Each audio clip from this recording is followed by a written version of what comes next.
Happy Story Time， 開心講故事時間到啦！今日我要講嘅故事係橡果的帽子。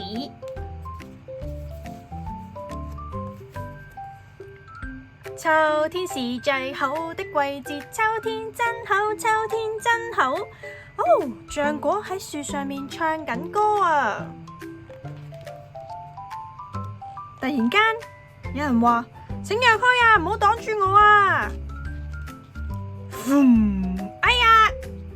哎呀，對唔住啊，我真係趕住去其他地方啊！原來係風先生經過，boom， 橡果就跌咗落嚟啦。橡果，你冇事啊嘛？哎呀，我個頭啊！咦，發生咩事啊？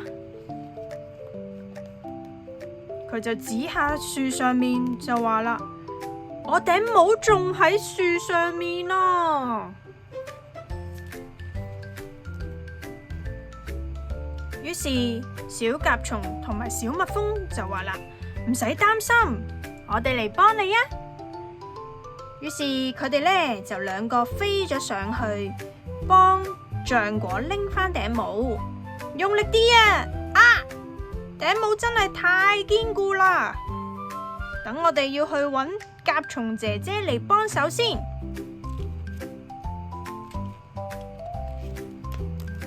甲蟲姐姐，你可唔可以幫忙啊？於是甲蟲姐姐呢都過埋嚟幫手，用力。頂帽真係好堅硬啊！唔得，我要去揾蜥蜴哥哥嚟幫忙先。蜥蜴哥哥，你可唔可以嚟幫忙啊？於是蜥蜴哥哥呢都過咗嚟幫手，大家用力，頂帽仍然係喐都唔喐啊！睇嚟我哋依家一定要揾松鼠阿姨幫手先。松鼠阿姨，請你幫下我哋啊！於是松鼠阿姨又走埋過嚟幫手喎，大家用力，用力，再用力，boom boom boom boom！ 突然間有一個巨人出現咗喎，係邊個嚟㗎？原來係熊叔叔。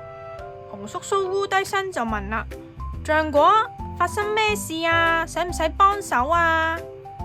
熊叔叔，要啊，你可唔可以幫下我哋啊？睇住我啦！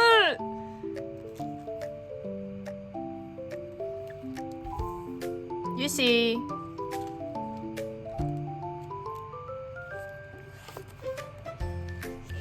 熊叔叔，你可唔可以幫下我哋啊？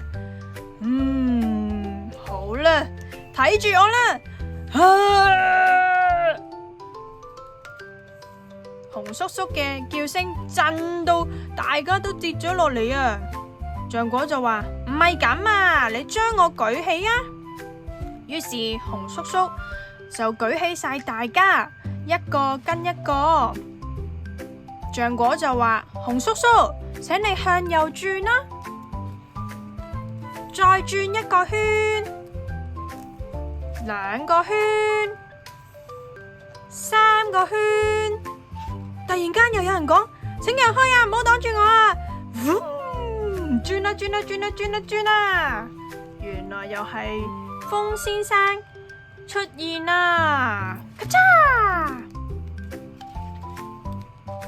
我拎返我頂帽啦，但係其他人都轉到暈咗啦。